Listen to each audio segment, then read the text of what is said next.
Hi friends, வணக்கம். சின்ன குழந்தைங்கள்லேருந்து வயசானவங்க வரைக்கும் எல்லா ஏஜ் குரூப்பில் இருக்கிறவங்கள்ட்டையும் ஒன்று கையில் மொபைல் இருக்குது, இல்லைனா லேப்டாப் இருக்குது, சிஸ்டம் ஏதாவது ஒன்றில் வச்சுட்டு இப்படியே நம்ம பண்ணிகிட்டே இருக்கும்போது நம்மளோட பாஸ்டரே பார்த்திங்கன்னா ரொம்ப ஒர்ஸ்ட் ஆயிடுச்சு. ஆல்வேஸ் இப்படியே வச்சுட்ருக்கிறது, கூணு போட்டு உட்கார்றது இப்படியே தான் இருக்கும். ஸோ டெய்லி சில ஸ்ட்ரெச்சஸ் பண்ணி உங்களோட பாஸ்டர் இம்ப்ரூவ் பண்ணுறது, இப்படியே உட்காந்துட்டு இருக்கறனால வர்ற பேக் பெயின், அதோட ஒரு பெயினை குறைக்கிறதுக்கு ஹெல்ப் பண்ணுற ஸ்ட்ரெச்சஸ் அதுதான் இன்றைக்கி பதிவில் நம்ம பார்க்குறோம்.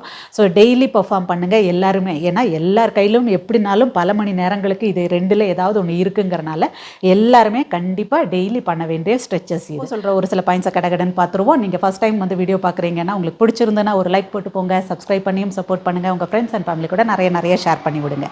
அதே மாதிரி நான் எக்ஸசைஸ் சொல்லிக் கொடுக்குற விதம் உங்களுக்கு பிடிச்சிருக்கு, என்னோட கிளாஸில் சேரணுன்னா லேடிஸ்க்கான குரூப் ஃபிட்னஸ் கிளாஸ் எப்போவும் ஒவ்வொரு மாதமும் புது பேட்ச் போயிட்டே இருக்கும். அதோட அட்மிஷன் பற்றின டீட்டெயில்ஸை கீழே ஃப்ளாஷ் ஆகிற நம்பரில் நீங்கள் வாட்ஸ்அப் பண்ணி கேட்டுக்கலாம். அதே மாதிரி 1-on-1 நியூட்ரிஷன் செஷன்ஸ் கன்சல்டேஷனும் போயிட்டுருக்கும். அதுக்கும் அதே நம்பரில் நீங்கள் மெசேஜ் போட்டு டீட்டெயில்ஸை கேட்டு தெரிஞ்சுக்கலாம். ஃபஸ்ட்டு நம்ம இப்படி கீழேயே ரவுண்ட் பண்ணி இப்படி வச்சுருக்கிற ஷோல்டருக்கு இடையில நீங்கள் நல்ல ஒரு ரொட்டேஷன் கொடுங்க. எவ்வளோ பெருசாக ஃபுல்லாக சர்க்கிள் பண்ண முடியுதோ ரொட்டேஷன் 5 டைம்ஸ். ஃப்ரண்ட்லேருந்து பண்ணிங்கன்னா 5 டைம்ஸ், பேக்லேருந்து இப்படி 2 டைரெக்ஷனையும் கவர் பண்ணுற மாதிரி ஒரு 5 டைம்ஸ் பண்ணுங்கள். அதுக்கப்புறமா பேசிக்காக பண்ண வேண்டிய ஃபஸ்ட்டு ஸ்ட்ரெச் கேட் அண்ட் கவ். 2 கையும் ஷோல்டருக்கு நேராக டவுன், 2 காலும் இடுப்புக்கு நேராக டவுன், காலில் கொஞ்சம் கேப் வச்சுட்டு. நிறைய பதிவுகளில் இதை பார்த்துருக்கோம். கேட் அண்ட் கவ் பேசிக்கானது. ஸோ அதை கட்டாயம் டெய்லி பர்ஃபார்ம் பண்ணுங்கள், செஞ்சு ப்ராக்டிஸ் பண்ணுங்கள். Inhale, go up. நம்ம ஸ்பைனில் வந்து ஒரு வைடு யூ மாதிரி எவ்வளோ முடியுதோ ஒரு ஸ்ட்ரெச் பண்ணுறோம். எக்ஸேல் பண்ணிவிட்டு வரும்போது அது அப்படியே ஆப்போசிட் சைடில் அந்த வளைவு இருக்கணும். அண்ட் உங்களோட சின் போய் செஸ்டில் டச் ஆகணும். இங்கேருந்தும் ஃபோக்கஸ் பண்ணுங்கள். நல்ல ஷோல்டர் பிளேட்ஸ் ரெண்டுத்தையும் பக்கத்தில் அதாவது இங்கே ரெண்டுமே வந்து பக்கத்தில் சுருக்கி கொண்டு வர்ற மாதிரி அப்பர் கழுத்துலேருந்து பின்னாடி வரைக்கும் வரணும் அந்த ஸ்ட்ரெச். அதை ஃபீல் பண்ணி ப்ராப்பராக பண்ணுங்கள். Inhale up, exhale down, inhale up, exhale down. Cat and cow பொசிஷனில் உள்ள ஸ்ட்ரெச்சை ஒரு 10 டைம்ஸ் பண்ணதுக்கப்புறம் ரெண்டாவது ஸ்ட்ரெச் நம்ம மூவ் பண்ண போகிறது. அதே மாதிரி காலை இடுப்புக்கு நிறைய கீழே வச்சுக்கிறோம். கையை நல்ல வைடாக கேப் வச்சுக்கிறீங்க. வச்சுட்டு இங்கே ஒரு கையோட எல்போ மடக்கிறோம், இன்னொரு கை ஃபுல் ஸ்ட்ரெச், கையிலிருந்து ஷோல்டர் வரைக்கும் சைடில் டச் ஆகிருக்கு. தென் எந்திக்கிறீங்க. அடுத்த கை உங்களோட சின்ன தரையில் வச்சுக்கலாம், இல்லைன்னா இப்படி திருப்பி வச்சுக்கலாம். அப்,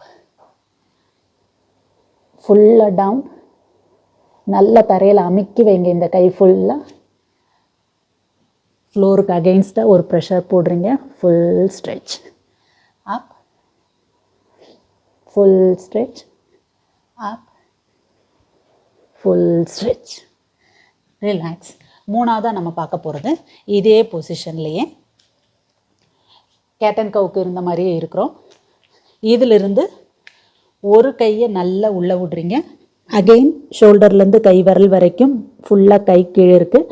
இன்னொரு கையை ஜஸ்ட் முடிஞ்ச அளவுக்கு அப், ஸ்லோலி. அடுத்த சைட் இன்னொரு கையை பொறுமையாக அப். அந்த கையை மேலே இருக்கிற கையை பார்க்க ட்ரை பண்ணுறீங்க. எவ்வளோ முடியுதோ ஸ்பைனை ட்விஸ்ட் பண்ணி மேலே பார்க்குறீங்க. 1 மோர் செட் பண்ணலாம். கை முதல்ல ரெண்டாவது பண்ண ஸ்ட்ரெச்சில் வந்து கை இதே பொசிஷனில் கீழே இருந்திருக்கும். இப்போ நம்ம பண்ணுறது அது அப்படியே ஆப்போசிட் சைடில் இருக்க கீழே, இன்னொரு கை மேலே இருக்கிற கையை பார்க்குறக்கு ட்ரை பண்ணுறீங்க. ஃபுல் ஸ்ட்ரெச், அப்,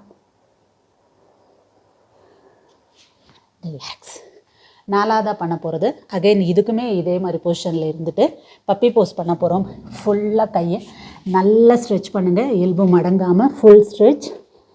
உங்களோட ஷோல்டர் வரைக்கும் தரையில் டச், ஈவன் உங்களோட செஸ்ட் அண்ட் சின் தரையில் டச் ஆனால் ரொம்ப நல்லது. பட் மேலே இருக்குது. இதில் அப்படியே ஒரு 20 to 30 கவுண்ட்ஸ் ஹோல்ட் பண்ணிவிட்டு ஒரு 3 to 5 செட்ஸ் பண்ணலாம். அப்படி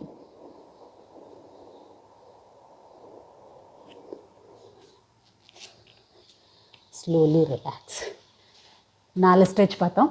5வது ஸ்ட்ரெச்சை நம்ம பார்க்க போகிறது கேமலுக்குள்ளே ஸ்ட்ரெச் பண்ணிக்கலாம். கால் வேணாலும் நீங்கள் ஸ்டார்டிங்கில் டோஸ்லாம் கீழே க்ரிப் கொடுத்து இப்படி ஹைட்டாக மேலே வச்சுக்கலாம். 2 கையுமே back, hold and relax. Go back. நல்ல chest open and relax. At a டைமில் 2 கையும் போகல அப்படின்னா சிம்பிள், ஒரு கை கொண்டு போங்க, நல்ல செஸ்ட் ஓப்பன் பண்ணுங்க, இன்னொரு கை இங்கே வைங்க. அடுத்த தடவை அடுத்த கை கொண்டு போங்க, இந்த கையை பின்னாடி பிடிச்சிக்கோங்க, கொண்டு வாங்க. ஸோ இதையுமே ஒரு 4-5 தடவை பண்ணிவிட்டு லாஸ்ட் டைம் ஒரு தடவை ஹோல்ட் பண்ணிக்கோங்க. ஒரு 20 to 30 கவுண்ட்ஸ் ஹோல்ட் பண்ணிவிட்டு ரிலாக்ஸ் பண்ணுங்கள். லாஸ்ட்டாக நம்ம பார்க்க போகிற ஸ்ட்ரெச் அப்படியே படுத்துக்கலாம். 2 கையும் பின்னாடி லாக் பண்ணிக்கோங்க. நல்ல ஷோல்டரை ரொட்டேட் பண்ணிவிட்டு இப்படி கூணு போட்டே இருக்கக்கூடாது. ஷோல்டரை நல்லா ரொட்டேட் பண்ணுங்கள். உங்களோட அப்பர் பாடி, கை அண்ட் கால் எல்லாமே தூக்கியிருக்கீங்க. சூப்பர்மேன் பண்ணும்போது பண்ணுற மாதிரி கையும் சேர்த்து லாக் பண்ணிட்டு வச்சுருக்கோம். ஸ்லோலி டவுன் பண்ணும்போது ஷோல்டர்ஸ் ரிலாக்ஸ் பண்ணுங்கள். திரும்ப அப் போகும்போது அப்படியே தூக்க ட்ரை பண்ணக்கூடாது. நல்ல ஷோல்டரை ரவுண்ட் பேக் பண்ணி பின்னாடி கொண்டு போகிறீங்க. Then up. Slowly down. One more time. நல்ல லாக். அப். இல்லை லாக் பண்ண முடியல, எனக்கு அப்படி மேலே போகல கை, நோ ப்ராப்ளம். கையை சைடில் வச்சுட்டு நீங்கள் அப் லிஃப்ட் பண்ணிக்கலாம். Up. Slowly down. Up. Slowly down. Relax. இந்த ஸ்ட்ரெச்சஸ்லாம் உங்களோட முதலே நான் சொன்ன மாதிரி பாஸ்டரை நல்லா இம்ப்ரூவ் பண்ணுறக்கும், உங்களுக்கு பேக் பெயின் இந்த மாதிரிலாம் இருக்கும்போது அதிலிருந்து கொஞ்சம் பெயின் ரிலீஃப் ஆகிறதுக்கும் ஹெல்ப் பண்ணும். ஸோ அதுக்கு மேலேயும் உங்களுக்கு டைம் இருக்குன்னா கோப்ரா போஸ் பண்ணலாம், பிரிட்ஜ் போஸ் பண்ணலாம், அதே மாதிரி பவ் போஸ், தனுராசன் பண்ணலாம். ஸோ இதெல்லாம் கூட டைம் இருக்கிறப்போ இன்க்ளூட் பண்ணிக்கோங்க. இந்த பேசிக் ஸ்ட்ரெச்சஸை டெய்லியுமே ப்ராக்டிஸ் பண்ணிவிட்டு வாங்க, உங்களுக்கு நல்ல இம்ப்ரூவ்மெண்ட். அவ்வளோதாங்க, முடிச்சுட்டோம். ஒரு 5 மினிட்ஸ் ஆயிருக்குமா இந்த ஸ்ட்ரெச்சஸ் பண்ணுறதுக்கு. ஸோ டெய்லியுமே நீங்களுமே இந்த ஸ்ட்ரெச்சஸை ப்ராக்டிஸ் பண்ணிவிட்டு வாங்க. இதே மாதிரி மட்டும் ஒரு இன்ட்ரெஸ்டிங் செட் ஆஃப் எக்ஸசைஸோட அடுத்த பதிவில் சந்திப்போம். நன்றி.